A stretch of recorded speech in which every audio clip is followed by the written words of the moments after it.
Hey guys, meron akong succulent dito na grabe kalegi. Kasi dito sila na area nakalagay, walang sunlight. Tapos ngayon parang maulan. So dadalhin ko ito doon sa kabilang area kung saan talagang maaano siya, maiinitan. Super heavy. Grabe kadako. Okay. Nasangit akong tiil. So, ayun, sobrang laki ang bigat. Dalhin ko dun sa kabilang area. Dito yung area ko na sobrang kalat na guys. Sobrang madamo dahil sa mangga. Ayan, hinayaan ko na yung iba dyan. Yan. So, cloudy ngayon at saka taligsik gamay. So, maganda to pang paano sa succulent. Rain and shine. Dyan na area guys. Sa mother-in-law ko to na area ay na land. Tapos, yung iba kong mga halaman, dito ko dinadala. Ayan. Tsaka yung mga sibuyas. So, dito ito sa maa. Iba to ha. So, yung ibang purple delight nandyan. Wait lang. Agay. Ay, kabugat. Grabe kabugat. So, ipapatong ko siya dito sa hollow blocks. Yan. Agay! Patay! Patay ka! Bungka! Gabok! Stilan. Watay mahimo, kay gabok man. Okay! Unsa ba di ay? Sana ito mayroong hindi gabok. Kuha tayo ng isa lang. Ay, gabok. Ulan manggod basa. Ayan yung ano nalang, sira na lang nilagay ko. So anyway, patong ko lang to para hindi siya malubog agad kapag may baha or malakas ang ulan. Yan, dito ko sila ilalagay kasi sobra nilang bantang sa init. Ayan, init at saka hangin.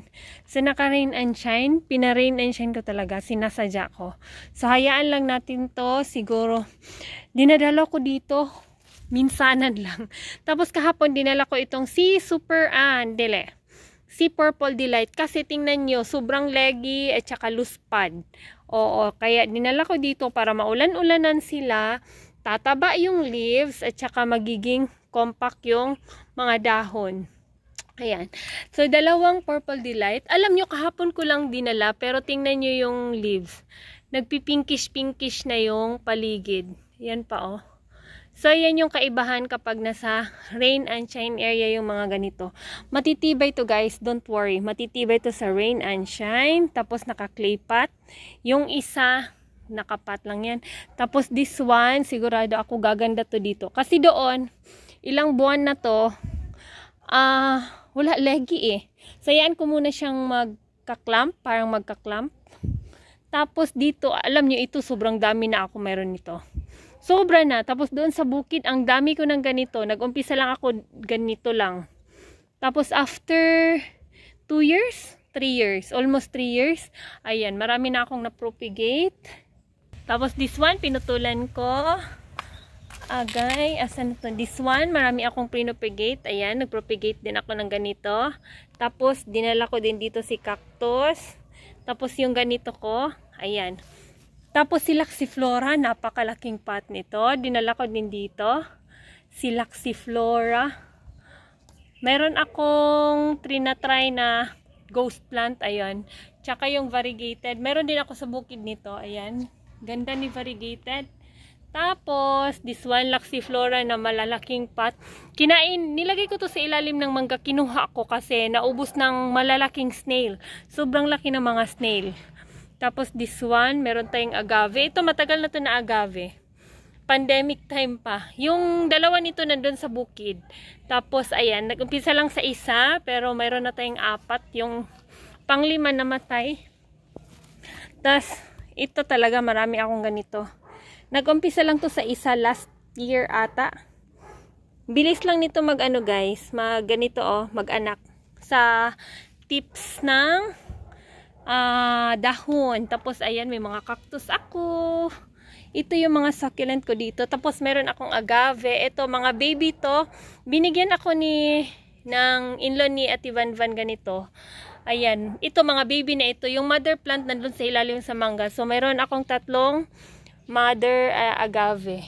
Tapos, ayan, cactus. This one, nasunog. Hayaan ko na, tapos, ayan.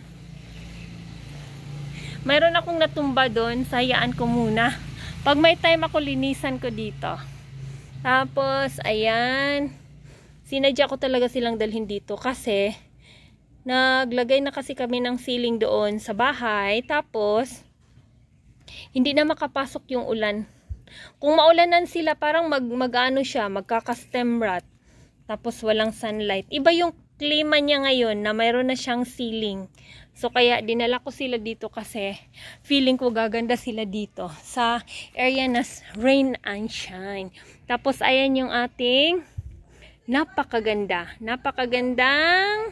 kalancho. Si Pink Kalancho. Ang ganda-ganda ng tips niya. Ito mga cuttings lang to, lahat. Ayan guys, so maulan na. Yan muna yung update. Dito kay merong kamuti tops. Ayan, kamuti tops. Gabi. Ang laki ng area dito. Dinala ko yung mga sibuyas. Ayan, sibuyas. Ayan, para tumaba. Tapos, may saging. Look at the saging. Yeah. Ayan. Ugaw. Muli, ay, puso. Puso ng saging. So, alis na ako guys. Iwan ko muna sila dyan. Uwi na ako. Baka magising na yung tatlo. So, dito. Nakakoral naman yan. So, okay lang. Safe naman. Wala masyadong nagsusukulent dito. Yan. So, uwi na ako. Yun yung mangga. Doon kami nakatira. So, parang tatlong area yung succulent ko. Ay. Anyway, paggamitin naman yung area na yon, kukunin ko kapag nakural na yung sa bukid. Dalhin ko na lang sa bukid. Ayan, dyan yung iba kong succulent. Ayan, oh. This one, oh. Yan. Hindi na masyadong stress. Tapos, dito. Ayan. Maulan, so pasok muna ako. Dito yung agave. Nag-iisa kong agave. Ang ganda-ganda na niya. Yan. Tapos, may mga sibuyas pa rin ako dito. Nagkalat-kalat yung tanom ko, guys. Okay lang. Ito yung sinasabi kong agave na mother plant na nahingi ko noon. Tapos, si limonsito na nag-harvest ako kahapon. Maraming bunga ito, guys. Dwarf. Yan. Malunggay buhay. So, dito yan sa labas. Mga gubat pa. Yan. Meron pa akong isang napakalaking ganyan. Yan. Yan. Yan. Basta this one. Sobrang dami. Tapos, tanglad, of course. Hindi pwede mawala si tanglad, si sili. So, ayan guys. Pasok na ako. So, tingnan nyo naman. O, diba? Hindi makapasok yung ulan at saka sunlight. Kaya, itong si ghost plant ko, ayan, white na white. Meron pa rin akong naiwan dito ng mga succulent. Marami pa din guys. Pero hindi siya makulay. Tapos ito alam nyo, talagang labas na sa kanyang pot. Ayan, si cheesecake. I have another cheesecake. Iba din yung cheesecake na nakita nyo ha. Ito, sa isang pot mayroong purple haze. Ano ito? Nakalimutan. Chloe. Tapos cheesecake. Meron pa akong mga purple delight dito na sobrang loose pad. Tapos yung variegated ko parang yung ibabaw hindi na nag-variegate. Basta yung mga purple delight ko hindi purple, gray, purple. O diba? Cheesecake, ayan. So ito din, cuttings ko. Yung binenta ko ng 50 pesos tapos walang bumili. Tinanim ko na lang. Ayan, taas na. Binili nyo pa. Ayan. Binili nyo pa, edi sana mataas na dyan sa inyo. Anyway, okay lang. Kasi dumadami sila. Tapos, ayan, kanina nagpugot ako. Tapos, ito talaga si koala. Hindi ko deserve. As in, hindi ko deserve si koala kasi palaging namamatay dito sa lowland. So, ayan guys. So, hanggang next time na update. See you next time guys. Thank you so much for watching. See you in my next update vlog.